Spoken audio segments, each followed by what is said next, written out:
Okay, this is the 4524 AD, which is a digital with auto step back. I guess first thing that shows, I'm going to turn it off and then power it on. Then you're going to see the stage move back and forth. This is normal on the initialization.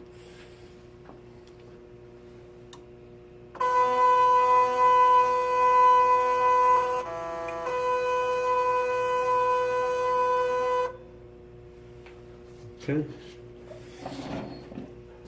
On the left-hand side here, we have our keypad. And this is where you'll set up your programs. You're able to store programs in a microprocessor. If you want to load a program, for instance, you hit the load. I don't know if you can see that screen. Can you see the screen? Yeah.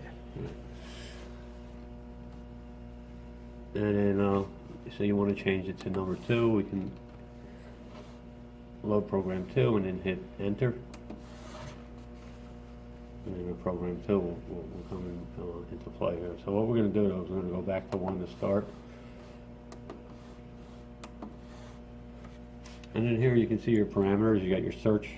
You see this shows that there's going to be 2 bonds, 1 and 2. So we got search 1, power 1, time 1, and force 1. And as we step through that, that's the settings for it. Our step back, or kink, reverse, and Y speed are set in this here. Our loop height of 4. And then here's our bond 2. We have a search height, power, time, force. Your tail settings adjusted there, and your ball settings adjusted there. The modes you can select through.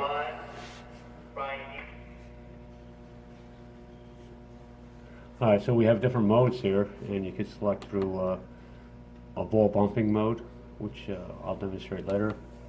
Single point tab, and the standard. Time can be set to short or long. All this will be explained in the manual, how to program this. You'll receive a manual for this. And then we have an auto feature, and that'll allow it to do the step back automatically. Let's go ahead and turn that on.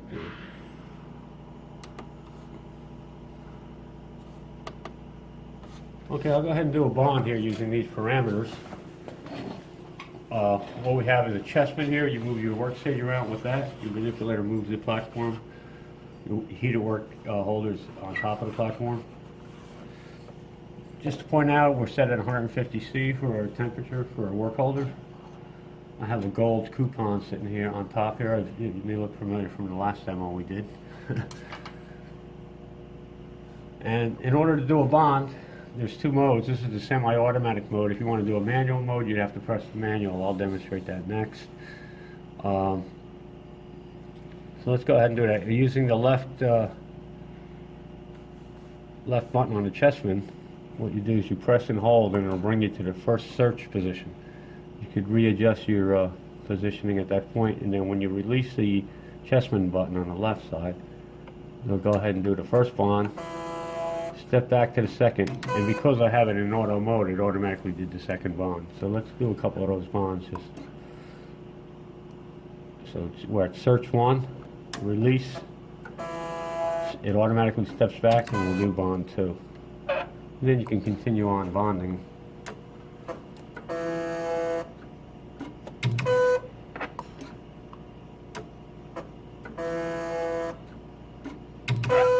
This is just to demonstrate that the machine is operational.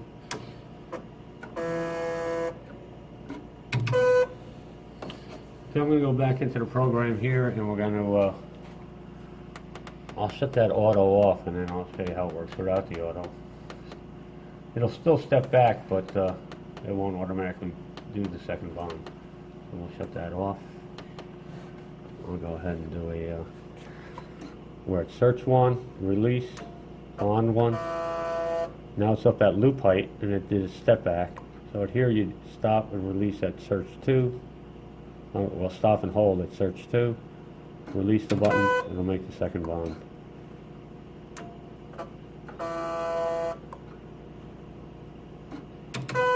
If we wanted to do manual mode, we just turn the manual key on. And we're going to be using this black button on the side of the chessman, and that'll bring the head down manually. So you have more of a manual control of the bond. You see the head will move up and down as I press in on the button. So just bring that all the way down until you make contact, Continue to push, and then you step back automatically, manually. This is for a manual type bond. You use your thumb.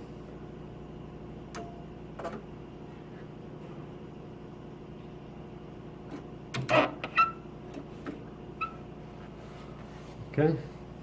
Now, I do have a program in here set up for, take it off of manual.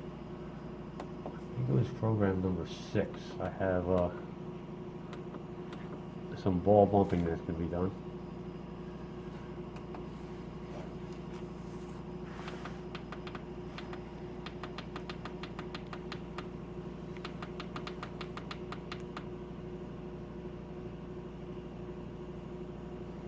Okay, it's ball bumping, and I have it's in auto mode, so we'll just demonstrate that. Since it's changing a new mode, it has to reinitialize. Just hit enter.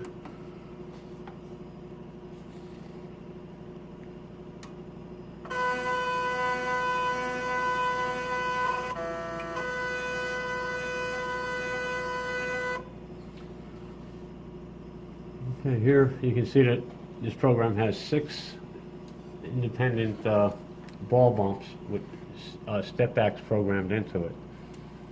We'll just quickly look at some of the it's bump 1, bump 2, you set the surge power time and ball size. That's your third bump.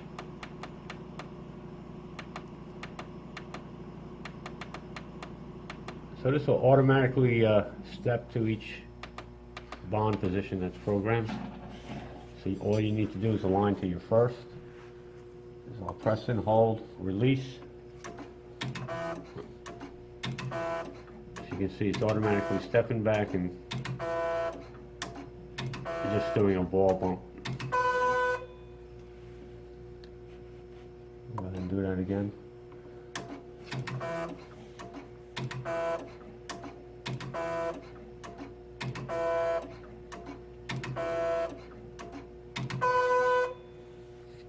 Okay, so that's one of the features of the machine here. Let's go ahead and just do a, let's load program, let's call it number 2.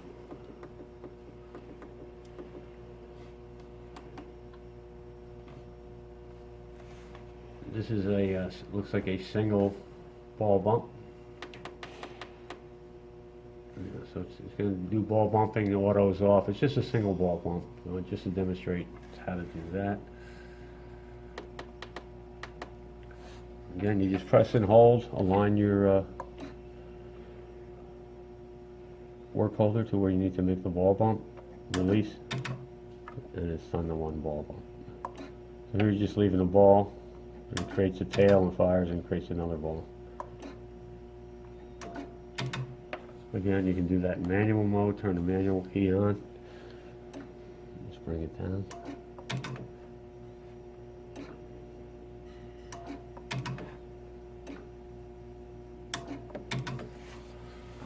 Okay, let's just explain, we got a few switches over here. This is a test button that tests the ultrasonics. Make sure that your transducer is tuned. I usually just touch it a little bit with the you can hear it there. There's a reset button, setup button. Again, all this will be explained in the manual we see. You have turn your light on and off. We also have a spotlight indicator here. So what you see, this little green dot down here, you align that to where the bond is made, and then you can use that as a guide for making your bond.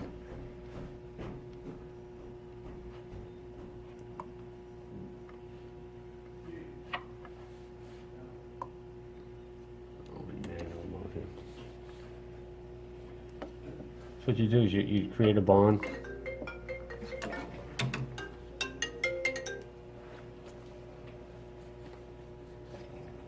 And then you would adjust your green dot spotlight there to where the bond was just made. I need to turn the light on for this. Steve.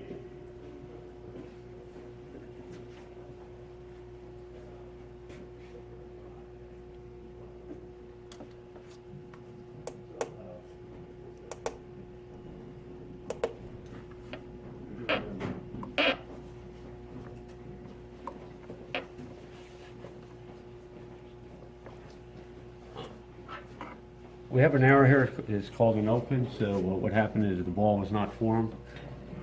And in order to get out of that, to recover from that, let me put the light back on. Open the clamp. We'll feed the wire down through.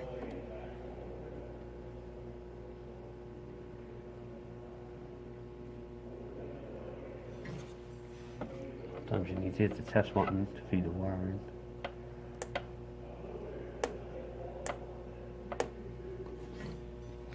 And once the wire is across, we can push on the EFO wand, hit the manual spark, and we created a ball. Go ahead and shut that light off there, and then we're going to use the spotlight here to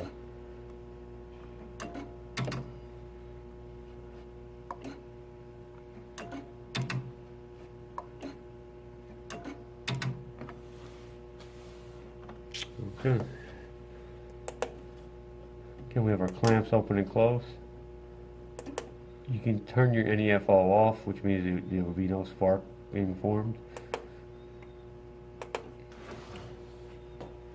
And then finally, what we have our microscope here. You got adjustments for magnification and focus.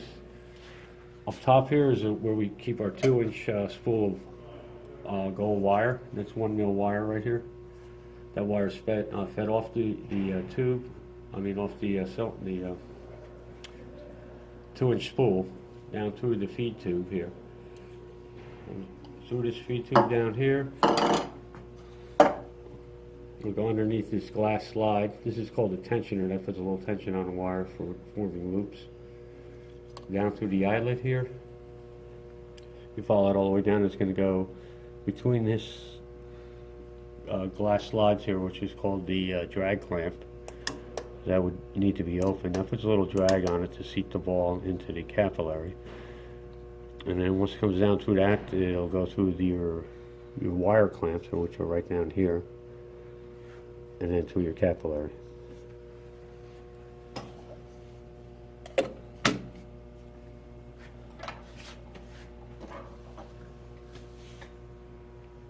And that's about it.